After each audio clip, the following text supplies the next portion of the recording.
Hi everyone. Students, earlier we had learned about digestion in humans, isn't it? In this session, we are going to learn about nutrition in ruminants. First of all, let me know what you mean by ruminants.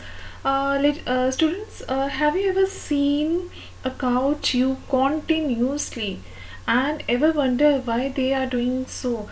And can you even imagine a cow makes 40,000 to 60,000 jaw movements per day? What an exercise! Can you believe 40,000, 60,000 times they are moving their jaw? So let us know all about why it happens, why we are studying cow and why we are studying ruminants separately. Okay, actually cow and some other plant eating animals swallow their food after chewing once. Later they bring back the swallowed food into the mouth and chew it again. A plant eating animals that brings back swallowed food into mouth to chew it again is called ruminants, and the process is called rumination.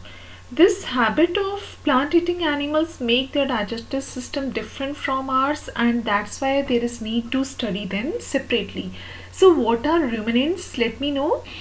Ruminants are the grass eating animals, okay, and because what they actually do, they first chew the food, then swallow the food, and then again take the food to their mouth, re-chew it and re-swallowed it. My god, what a big process and what a weird process.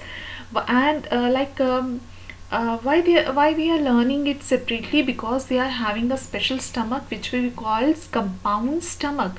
Compound stomach, student, means like we are having one chamber inside our stomach, okay, only one stomach, but they are having compound stomach, means they are having many chambers, and the chambers which is present inside the ruminants are like it is having four stomach. First chamber is rumen, then reticulum, then omasum and abomasum. So these are the four chambers which is present inside the stomach, and that's why it is called as a compound stomach. Let me show you the picture. Okay, normally it is also having esophagus, and you can see at the end it is having small intestine. So inside the stomach, look at carefully, the number one is rumen, so the largest part you are able to see, that is the rumen, and the second where the number two is written, that is reticulum, then the third chamber, that is omasum, and the fourth one which is near to the small intestine, that is abomasum. So that's why ruminants are having compound stomach. Okay, now let us know all the process of nutrition step by step in ruminant with the help of this picture. Okay, and see the picture, the cow is eating the grass very simply. So the first step of nutrition, do you remember? First step of nutrition is ingestion. Ingestion means taking food inside the body. Okay, the food is ingested with the help of tongue and it chewed. Okay, ruminants have sharp incisors and large molars. Incisors, you know, cutting teeth, so it is used to bite the grass. Okay, usually they eat grass only, grass eating animals, so they cut the grass, and then they are having large molars. Large molars means then they grind it, chewed it, which help them to grind the grass properly. Students, can you tell me, do they have canines? Have you seen Dracula, the large pointed canines? The purpose of canine is tearing teeth. They are the tearing teeth. Generally, to your surprise, canines are not present in grass eating animals, especially in ruminants. Canines are not present, and they also have powerful jaw muscle, because you know earlier also I had told you the jaw movement per day is too much, so they are having a very powerful jaw muscles, right? Now the second step of nutrition is after ingestion, then it is digestion.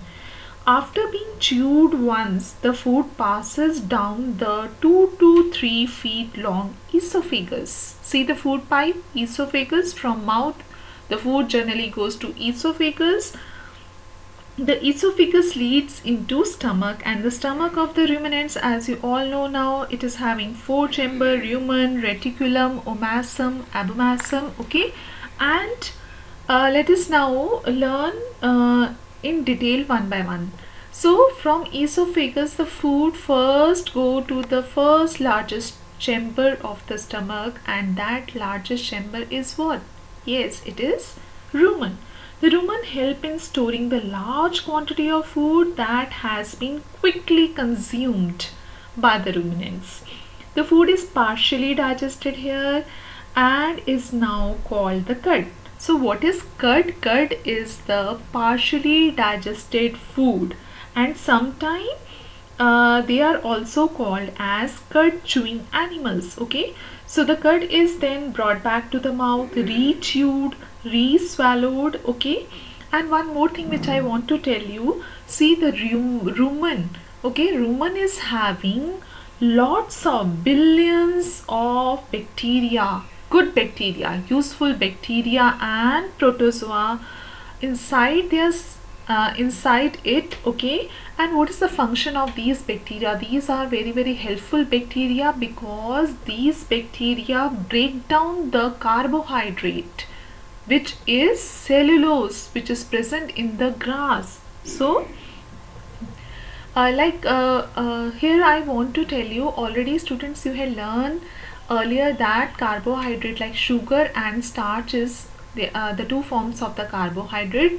You should know that cellulose is also a carbohydrate. Now we know the three form of the carbohydrate. One is sugar, then starch and cellulose.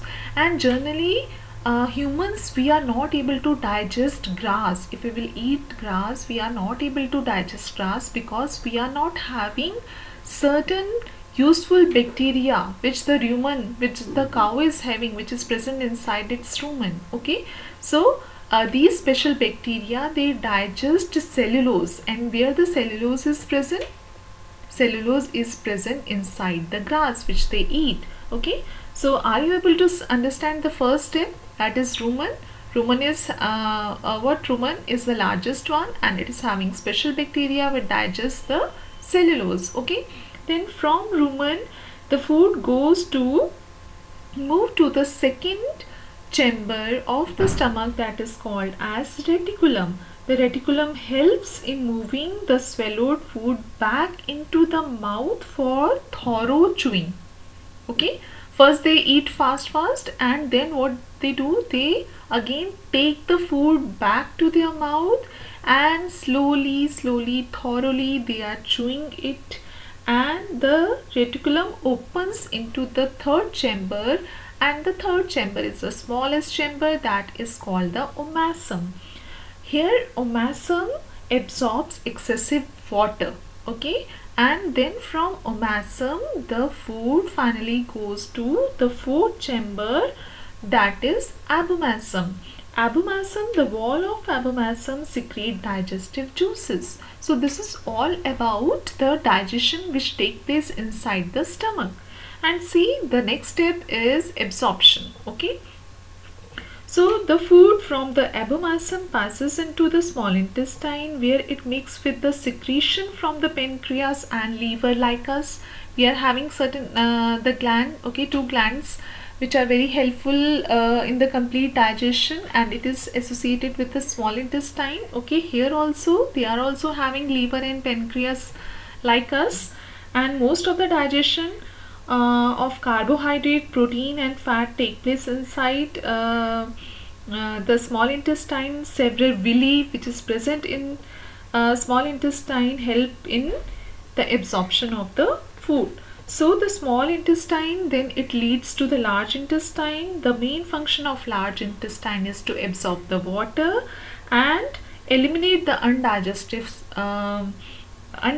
food as feces. Okay, do you know, students, I want to tell you a very important fact. In cow, the process of digestion takes place 70 to 100 hours as compared to us. Okay, like we are having 2 to 24 hours in human. So this however permits them to obtain as much nutrition as possible from the plant material.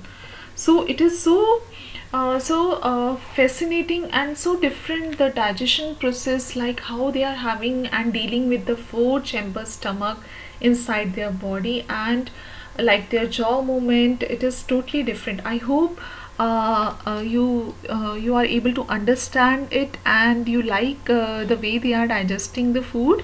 Okay, how much hard work they are doing, especially for chewing. This is all about for today's session. Take care and stay blessed.